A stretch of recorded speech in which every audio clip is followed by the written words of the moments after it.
sehat untuk kita semua. Jumpa lagi bersama saya Eka Pramita dalam program Teras Negeri.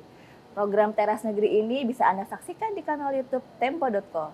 Nah, tamu saya hari ini adalah Wali Kota Bontang, Provinsi Kalimantan Timur, Bapak Basri Rase. Halo, apa kabar Bapak? Baik, alhamdulillah baik Kak. Alhamdulillah sehat Pak. Sehat, senang lah diundang sama Tempo ya. Iya, sebelum memulai perbincangan nih Pak, saya akan membacakan sedikit profil singkat mengenai Bapak karena ada tagline yang bilang tak kenal kata saya nih Pak. Jadi Bapak Basri Rase ini lahir di Bone 11 Februari 1972. Nah, beliau adalah Wali Kota Bontang periode 2021-2024. Tapi sebelumnya beliau juga pernah menjabat sebagai Wakil Wali Kota Bontang periode 2016-2021. Betul Bapak? Betul. Nah, Kota Bontang merayakan hari ulang tahun yang ke-24 pada 12 Oktober 2023, pekan lalu ya Pak ya. Dalam memperingati hari jadi tersebut, pemerintah Kota Bontang tetap konsisten menjalankan visi mewujudkan Kota Bontang yang lebih hebat dan beradab. Mengenai target membangun Kota Bontang yang berkelanjutan, berwawasan lingkungan, dan membawa semangat pelestarian, pemerintah Kota Bontang mengangkat aksi Bontang Clean Up. Nah, pemerintah Kota Bontang juga berusaha menanggulangi banjir dengan membentuk tim teman Bontang. Betul ya Pak ya? Tim yang beranggotakan 33 orang ini bertugas melakukan normalisasi sungai dan drainase dengan mengeruk endapan tanah. Program Teman Bontang berjalan efektif karena mampu mengurangi luasan banjir dari sekitar 500-an hektar menjadi 179 hektar.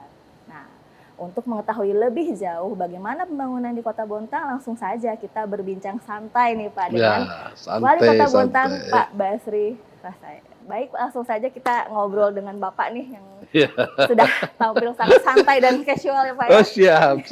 Sebelumnya kami mau mengucapkan selamat hari jadi atau ulang tahun Kota Bontang yang ke-24 pada hari Kamis kemarin ya Pak ya. Iya. Semoga Kota Bontang semakin maju, masyarakatnya semakin sejahtera, sukses, dan seluruh program pemerintah berjalan dengan lancar. Amin. Nah, selama ini kan Kota Bontang terkenal sebagai kota industri dan jasa nih Pak. Mungkin Bapak bisa menyampaikan seperti apa sih sebenarnya profil Kota Bontang biar teman-teman Tempo juga mengetahui. Silakan Pak. Baik, Kota Bontang ini salah satu kota pemekaran dari kota induk. Atau yang sering sekarang ini kita sebut Kota Kartanegara. Jadi berdasarkan Undang-Undang 47 tahun 1999, maka mulailah terjadi pemekaran itu, dan di tahun 2001 maka mulailah Bontang berdiri sebagai daerah otonom baru, DOB. Nah, tapi sebelumnya memang Bontang ini dikenal sebagai kota jasa dan industri. Jasa dan industri. Ya, industri yang berbasis kimia dan kondensat. Karena keberadaan dengan LNG Badak dan PT Pupuk Kalimantan Timur dan seluruh JPC yang ada di sana. Jadi Bontang baru berumur sekarang ini 24 tahun. Ya, kalau sebaratnya seorang gadis itu atau seorang remaja itu ya lagi cantik-cantiknya, lagi harum-harumnya Pak. Lagi harum-harumnya, lagi semangat-semangatnya. Seperti itu. Nah, itulah karena sebagai kota industri, maka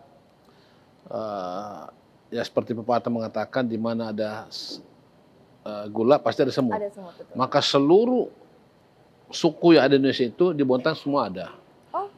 Mulai dari Aceh sampai ke Papua. Heterogen berarti ya Pak? Sangat heterogen sekali.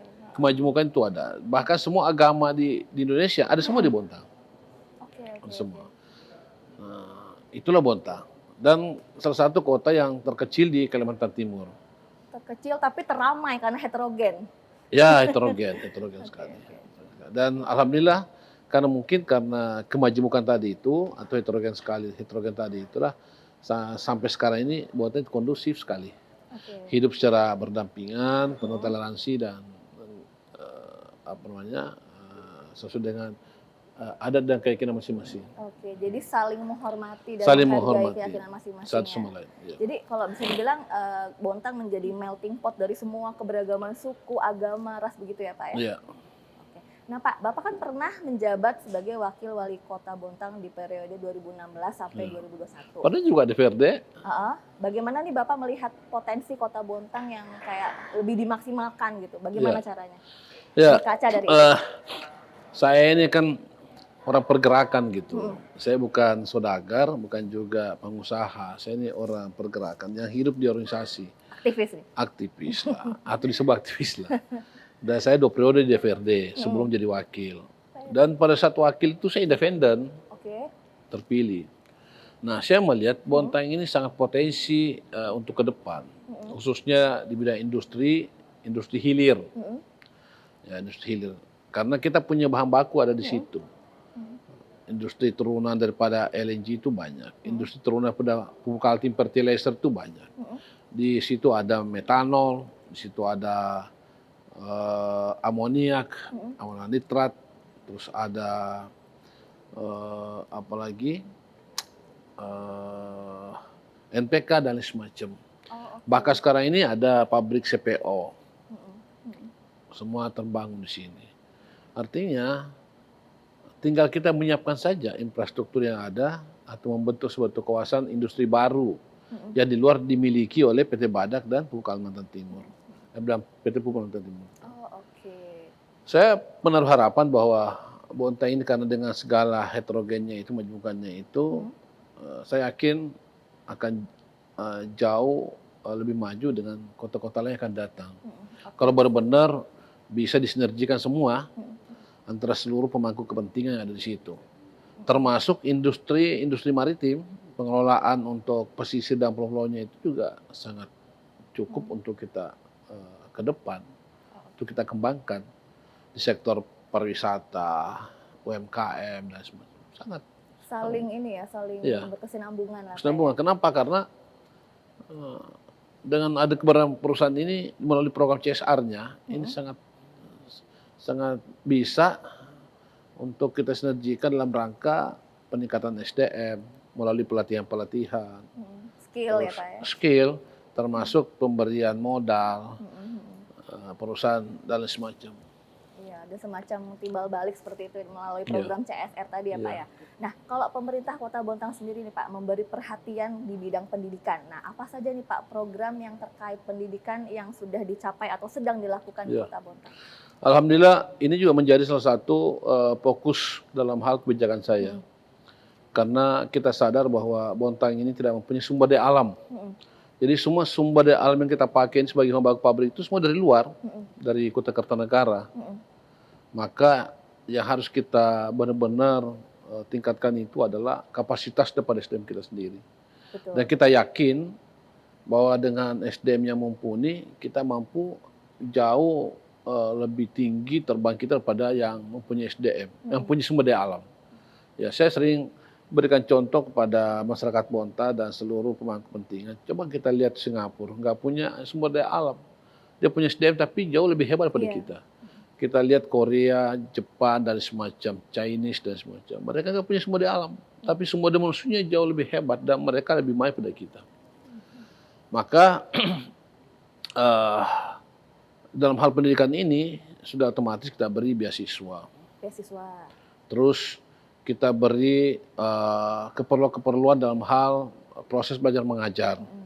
Pemberian laptop untuk guru dan sekolah. Terus pemberian baju, sepatu, tas setiap tahun untuk seluruh anak sekolah. Terus buku-buku gimana Pak? Buku-buku? Ya, termasuk buku. Termasuk buku ya? Sampaikan, bahkan salah satu perpustakaan yang terbaik di Kalimantan Timur ada di Bontang. Iya, yang terbaik. Berarti hidup perpustakaannya di sana. Oh iya. Pak? Nah kemarin ini saya launching Bontang Creative Hub.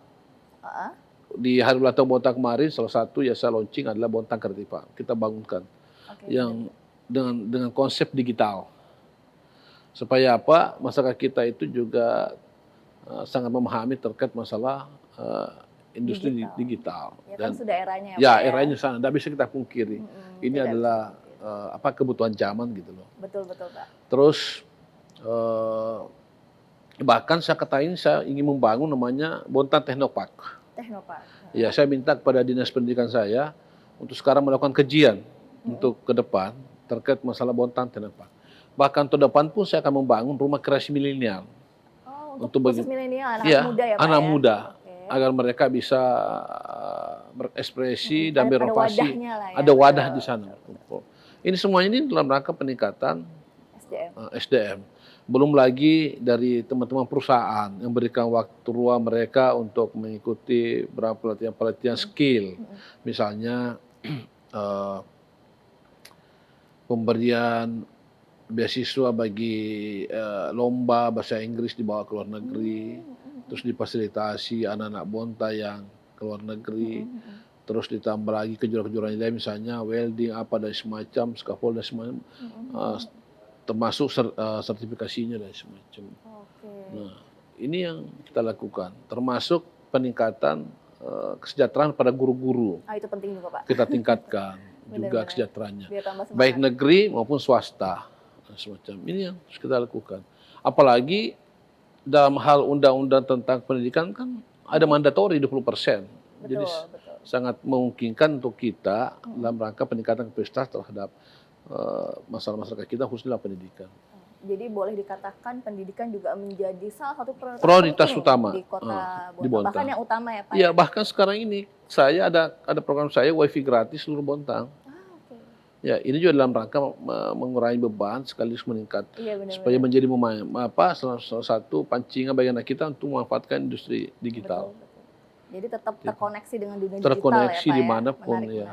Seluruh Bontang kita udah pasang WiFi gratis. Menarik sekali Pak. Ini kita sudah bicara soal pendidikan. Nah, kalau di pemerintah Kota Bontang sendiri bagaimana memfokuskan pada bidang kebersihan nih Pak? Kan dalam misi kedua itu ingin mewujudkan Kota Bontang yang berkelanjutan, layak huni, berwawasan lingkungan, dan pelestarian lingkungan hidup. Nah, seperti apa nih Pak realisasinya? Ini Kota hijau. salah satu komitmen saya untuk Bontang ini harus benar-benar green. Karena lingkungan itu penting. Bukan untuk kita, termasuk untuk anak cucu kita ke depan. Betul. Dan di zaman saya ini sebagai wali kota benar-benar memberikan juga perhatian terhadap lingkungan ini. Kita nggak boleh main-main dalam lingkungan, karena lingkungan itu sangat berdampak terhadap yang lain, masalah kesehatan dan semacam. Nah, tahun ini saya dapat penghargaan dari Kementerian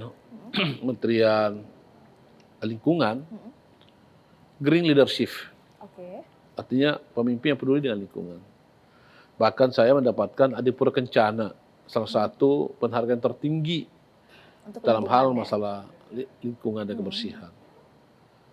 Dan nanti ini saya tanggal 24 nanti ini saya lagi dapat penghargaan nih, saya dapat undangannya dari Kementerian LH lagi. LHK ya? LHK, yaitu Bontang, Wali Kota Bontang mendapatkan sebagai award proklim, daerah proklim, pro dengan iklim gitu. Pro dengan iklim. Dapat satu yang terbaik, saya dapat di 24 nanti, di tanggal 24 nanti ini. Bahkan 2 tahun yang lalu, juga, saya pernah diberi penghargaan dari Sekjen ASEAN sebagai kota kecil yang terbersih di Asia Tenggara. Kota kecil terbersih di Asia Asia Tenggara. Tenggara, sebagai kota kecil. Nah, makanya karena kemarin kita dapat Adipura Kencana, Green Leadership, dan semacam, saya kasih reward pada pasukan-pasukan pahlawan-pahlawan kebersihan ini. Oke, ada timnya ya Pak ya berarti ya? Ada. Saya double bonusnya. Senang banget. Yang tadinya setiap ada penghargaan dikasih 1 juta, saya tambahkan lagi 1 juta. Biar semangat ya Pak? Biar lebih semangat lagi. Dan mereka, alhamdulillah, termasuk peralatannya, di perubahan ini saya balikan lagi mobil baru-baru untuk peningkatan sarana untuk masalah kebersihan ini. Nah, bahkan berbicara lingkungan, kita ada beberapa perwali yang kita lakukan. Misalnya, kalau naik golongan pangkat, maka mereka harus menanam pohon. Terus kedua ada lagi kita buat namanya Bukit Kasih. Bukit Kasih? Ya, setiap orang yang mau menikah harus nanam pohon di Bukit Kasih itu dengan nama-namanya. Oh gitu? Ya, misalnya Mbak Eka nih Aduh, kok saya menikah. Pak? Saya dapat orang Bontang berarti ya Pak? Ya, Mbak Eka misalnya dengan saya misalnya, contoh ya, contoh. Mbak Eka dengan Basri. Maka sebelum ke sana itu harus ada pohonnya ditanam situ. Semakin banyak namanya di situ, maka semakin banyak menikahnya. Oh, jadi satu dilokasikan khusus Bukit Kasih gitu namanya. namanya Ya, Bukit Kasih. ya. Menarik ya, Itu Pak. salah satu komitmen kita dalam hal masalah lingkungan. Berarti bisa dibilang sana banyak daerah yang hijau gitu ya, Pak? Beberapa titik-titik hijau kayak gitu di Kota Bontang Ya, kan sendiri. nggak ada kan di daerah lain. Saya waktu jadi narasumber di Malaysia terkait masalah lingkungan, saya beberapa kali diundang. Kemarin di Gelora Bung Karno, saya menjadi narasumber bersama Pak Dirjen terkait masalah Adipura Kencana. Cuma karena saya lagi sakit waktu itu, saya di Jakarta, lagi sakit batuk, terus suara nggak ada, akhirnya batal saya digantikan oleh kepala BLH saya. Tapi di Malaysia saya tampil di Sarawak. Ada Brunei, ada beberapa negara berbicara tentang lingkungan dan kebersihan. Saya menjadi narasumber di sana. Berarti bisa dibilang Kota Bontang ini juga sebagai role model ya, Pak, untuk berbicara soal iklim, lingkungan hidup, gitu ya, bisa dibilang. Termasuk Adiwiyata. Ini berapa sekolah kami dapat Adiwiyata ini? Ya, karena dimulai dari sekolah juga kan, Pak, Ya, tentunya. Adiwiyata. Terus kemarin kita juga memperoleh dalam hari pengolah sampah, kita juga salah satu daerah yang pengolah sampah terbaik di Indonesia.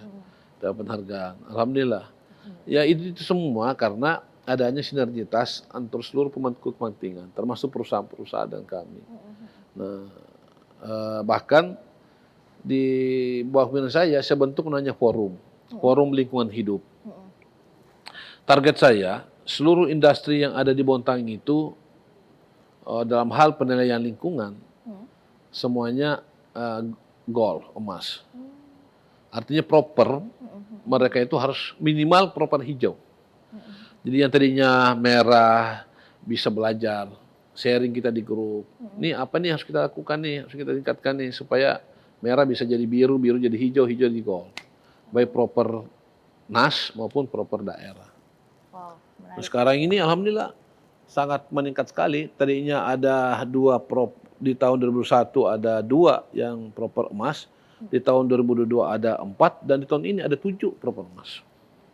Meningkat terus. Menarik ya, Pak ya? Menarik sekali. Dari lingkungan hidup sudah, dari pendidikan juga sudah, kemudian iklim juga. Nah, sekarang ke salah satu potensi utama lagi nih Kota Bontang, yaitu perdagangan dan jasa nih, Pak. Bagaimana sih pemerintah Kota Bontang mendukung sektor pariwisata khususnya untuk pebisnis dan wisatawan yang datang ke Bontang gitu untuk transit atau lagi jalan-jalan gitu. Nah, wisata nih, Pak.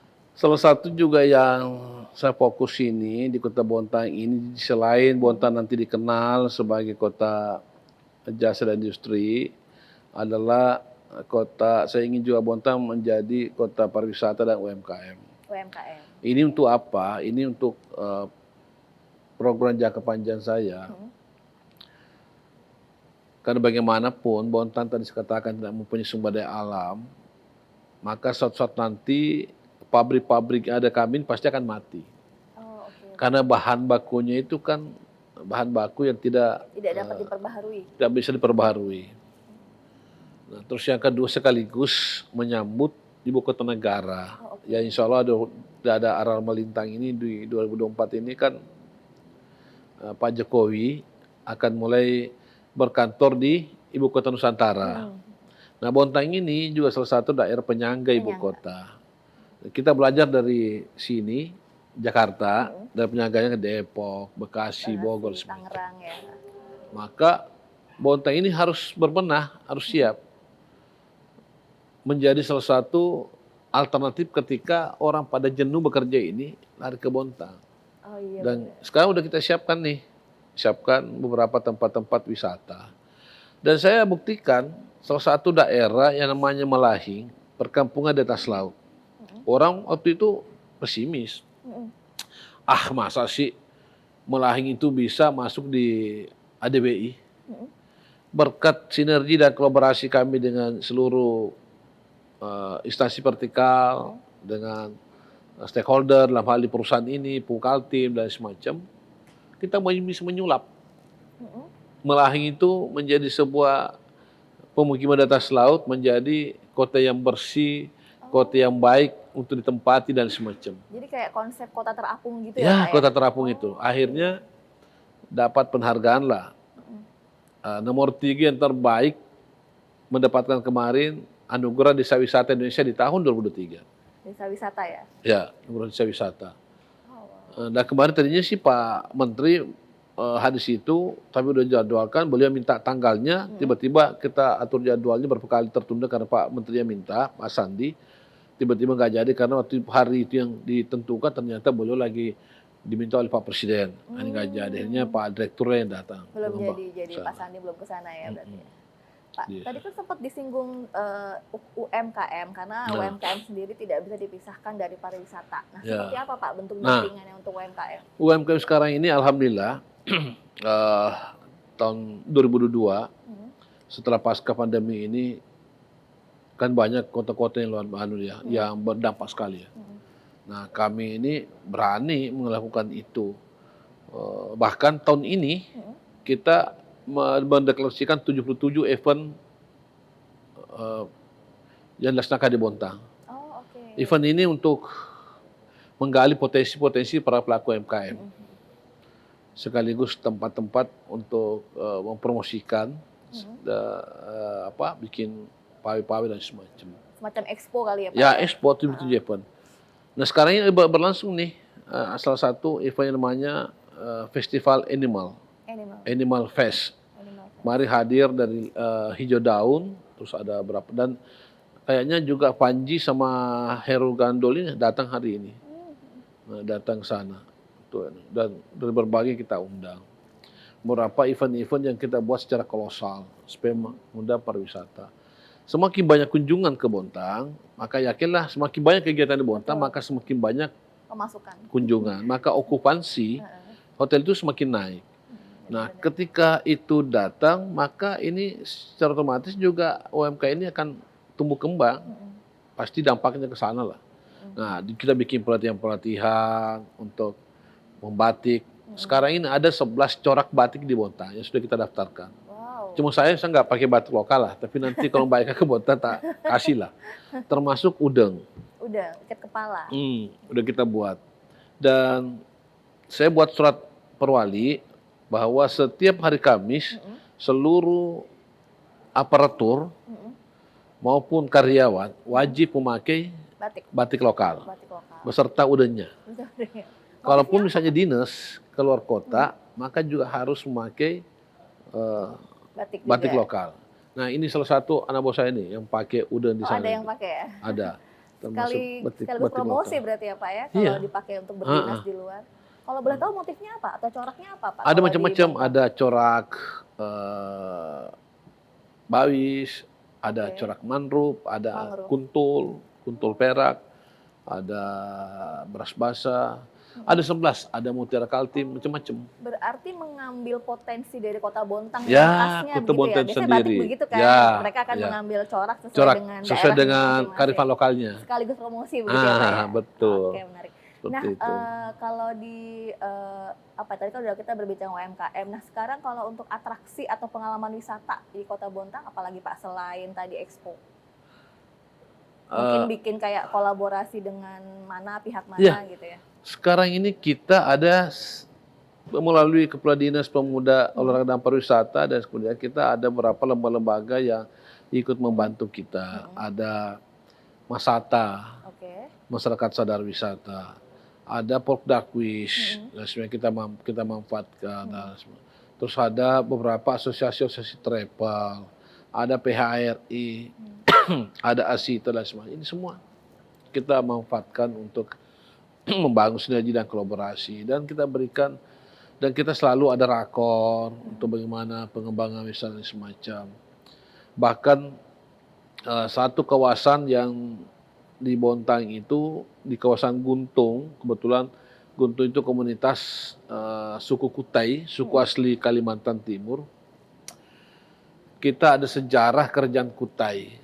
Kerajaan Kutai itu salah satu di sejarah kerajaan tertua di Indonesia, kerajaan Hindu tertua. Nah, saya mencoba membuka di buku dan menemukanlah istana Kesultanan Kutai yang ada sekarang fotonya itu di Belanda. Dan itu kita ambil dan kita buat replikanya di Bontang untuk menjadi tujuan wisata nanti pada ke depan. Bahwa ini loh asli untuk replika kerjaan Kutai dulu, zaman dulu itu, zaman Hindu itu seperti ini. Menarik ya Pak ya. Dan akan kita buat seperti ketika orang datang sana seperti mereka hidup di zaman dulu itu. Nah, kan bisa Iya, diciptakan toh? Bisa. Bisa. Sekarang lagi tren juga kayak gitu Pak. Ya. Dan kita percantik beberapa kawasan-kawasan wisata kita percantik. Bahkan tahun depan ini insya Allah ada lagi kita bangun tempat-tempat wisata yang Iya, baik. benar. Supaya apa? Supaya tadi sekatakan itu kita akan mencoba menarik wisatawan itu dari IKN itu nanti yang datang ke Bontang. Karena kalau misalnya mereka jauh, apalagi jalan tolnya ini terbangun kan cukup waktu hanya sekitar 1,5 jam kalau tol Iya, terbangun itu paling lama 2 jam udah nyampe di Bontang dari IKN. Iya benar. Ya kayak Jakarta Bogor lah. Menarik ya Pak ya. Seperti itu. Itu Iya, tadi harus. kenapa begitu pentingnya kemudian menjadikan teknologi digital sebagai salah satu poin karena juga nanti akan membantu promosi wisata gitu kan Pak ke media sosial, ke Makanya, Instagram, makanya TikTok gitu ya kan Pak. Bontang Kerti Hub itu di sini juga kita anak SMA kita latih di situ melalui perusahaan bagaimana bisa mendesain batik, bagaimana dia bisa menciptakan dan semacam bahkan dilombakan. Menarik. Nah, tadi Bapak sempat menyinggung sedikit soal upaya Kota Bontang sebagai kota penyangga ibu kota Nusantara Negara, Pak ya. ya. Nah, apa saja nih Pak upaya pemerintah Kota Bontang untuk mendukung keberadaan ibu kota negara atau IKN Nusantara di Kalimantan? Jadi yang pertama yang tadi saya katakan itu bagaimana meningkatkan skill teman-teman sehingga sekarang ini banyak udah yang bekerja di IKN dalam hal pembangunan infrastrukturnya. Kita latih dan kita kasih sertifikat berdasarkan keahlian mereka. Terus kedua, kita latih anak-anak muda sekarang ini, Bontang ini ya mempunyai potensi dalam hal bidang masing-masing. Ya termasuk barista. Kita berikan pelatihan dan semacam. Nah, sekarang ini lagi berlangsung nih pameran barista di mall. Ya, ada beberapa orang datang dari Jawa, Jakarta, dari mana-mana datang di sana. Itu juga salah satu motivasi mereka. Nah, terus cara bikin sepatu, bikin batik, bikin semacam hiasan-hiasan dan lain semacam. Nah, itu telah kita siapkan. Termasuk yang tadi itu digital itu kita siapin semua supaya mereka siap ya Pak ya. Mereka udah siap gitu. Karena itu tadi kita mencoba merubah mindset masyarakat kita ini tidak lagi berharap untuk mereka mencari pekerjaan menjadi pekerja di perusahaan. Tapi kita coba mereka lebih mandiri untuk bukan lagi mencari pekerja, tapi menciptakan pekerjaan. Pekerjaan. Ya. Maka itu harus benar-benar difokuskan pada skill keterampilan mereka. Ya, dan kita fasilitasi gitu. Kita fasilitasi. Menarik sekali Pak, potensinya sangat banyak sekali di Kota Bontang. Termasuk ini Mbak Eka, termasuk kita selalu ngikuti pameran-pameran di Jakarta, di Jogja, berarti kemarin ikut Surabaya. Dong di Inacraft kayak gitu-gitu. Iya, kan kita ikut di JCC. Saya kemarin mampir ke situ. Iya. Kebetulan kan istri saya kan ketua Dekranasda. Selalu ikut di pameran. Kemarin di Inacraft kita ikut. Berapa kali kita ikut? Dibuka Pak Jokowi juga kemarin. Iya, sekali di Jogja kita ikut. Di mana di Surabaya kita ikut. Bahkan di Bali pun kita ikut. Kita bawa mereka. Tuh. Apa tujuannya? Supaya di samping memperkenalkan diri produk kita, mereka juga bisa melihat persaingan produksi-produksi itu, termasuk dalam hal masalah motif-motifnya dan semacam inovasi-inovasi yang ada semacam. Iya, betul. Kita bawa terus. Biasanya kalau udah bahkan tahun ini akan kita insya Allah mungkin Desember ini sudah kita launching yang namanya Sentra UMKM di Bontang. Sentra UMKM. Berarti semua ya Pak? Iya, udah gede. Ada sekarang Sentra UMKM tapi gedungnya kecil. Kita buat yang lebih besar. Sentra UMKM. Kerajinan tangan juga ada berarti ya Pak ya? Ada semua di sana. Ini handicraft kan? Handicraft. Tas, sepatu gitu-gitu ada juga ya Pak? Iya, tas ada, sepatu ada. Menarik. Nih kalau misalnya ada acara-acara Jakarta dibawa aja Pak sekalian biar sekalian promosi.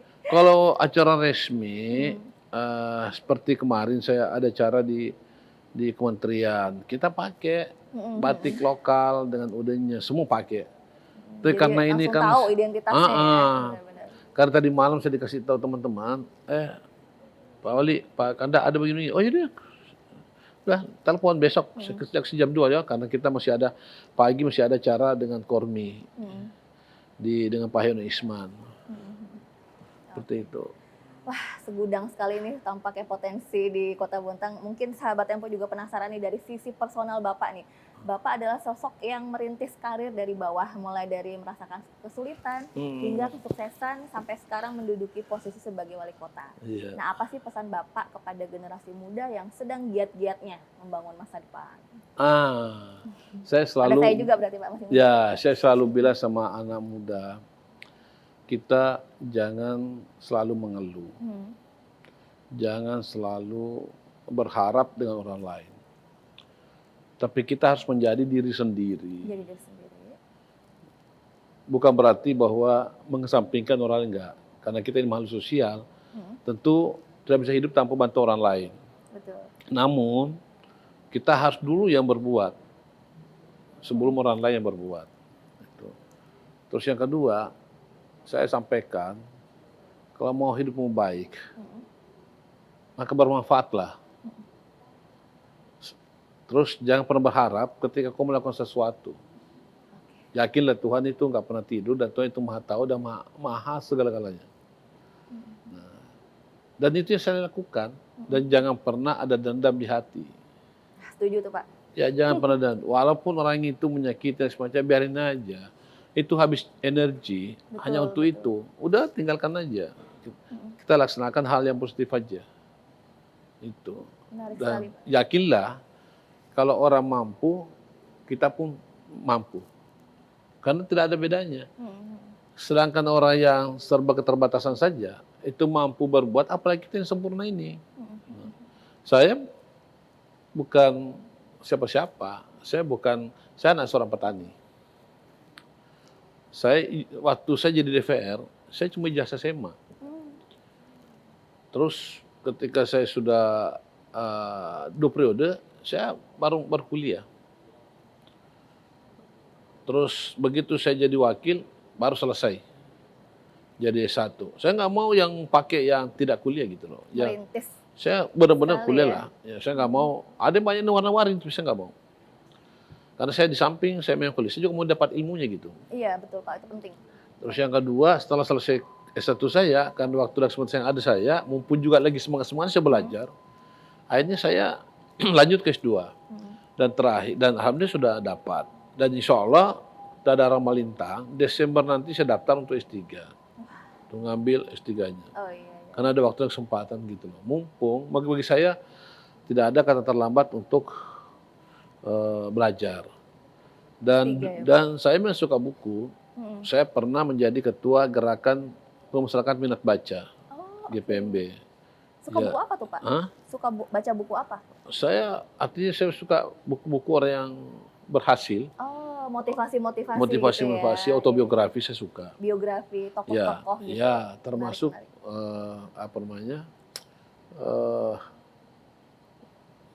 suka buku-buku yang filsafat. Saya suka baca-baca. Karena di situ aku bisa membaca itu, merasakan bahwa memang kita manusia ini tidak bisa hidup sendiri, dan memang beginilah hidup.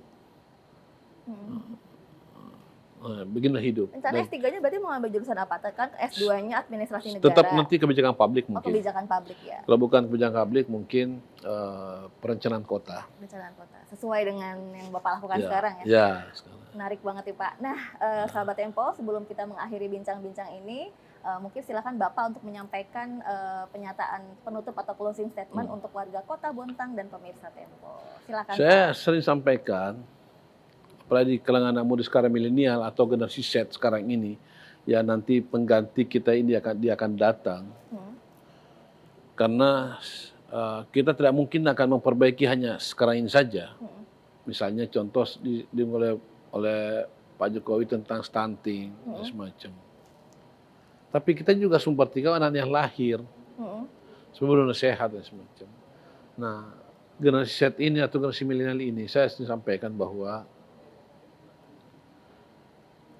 melihat kondisi sekarang ini, saya sering sampaikan 1000 wacana jauh lebih baik dengan 1 tindakan.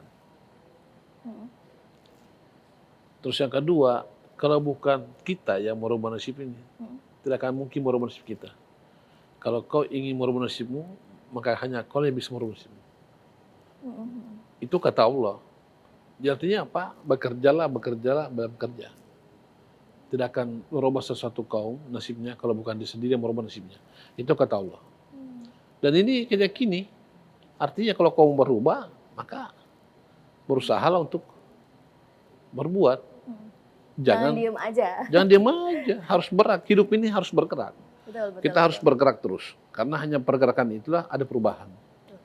Kalau nggak bergerak, nggak ada perubahan. Karena sekecil apapun pergerakan itu, pasti ada perubahan. Pasti. Setuju saya Pak. Nah, ya kan? Setuju. Nah itu menurut saya. Tanya teman-teman, saya punya mimpi, dan saya harus bergerak. Nah, saya harus bergerak terus. Karena kalau nggak bergerak, nggak bisa ada perubahan. Dan pergerakan itu juga pun yang membawa keseimbangan dalam hidup ini. Tak ada pergerakan, maka akan susah ada keseimbangan. Ya analogi yang paling sederhana, ya coba kita lihat orang naik motor, naik sepeda, kalau tidak ada pergerakan, pasti tidak ada keseimbangan. Betul. Jadi harus Bergerak ya. harus bergerak. Bapak harus. juga mengajak semua segenap teman-teman di Bontang juga untuk bergerak bersama ya Pak ya. Oke, baiklah. Terima kasih atas penutupnya nih Pak Basri. Teras Negeri akan kembali berbincang dengan sejumlah kepala daerah yang banyak memberi inspirasi untuk kemajuan negeri. Izinkan saya sedikit mengutip tadi pernyataan Bapak ya, bahwa kalau kita ingin berubah, maka dimulailah dari diri sendiri. Ya, Karena sedikit apapun kita melakukan perubahan itu akan membawa dampak yang positif bagi Ya, orang lain begitu betul. Pak ya. Baik, saya Eka Pramita beserta kru yang bertugas pamit undur diri. Sampai jumpa.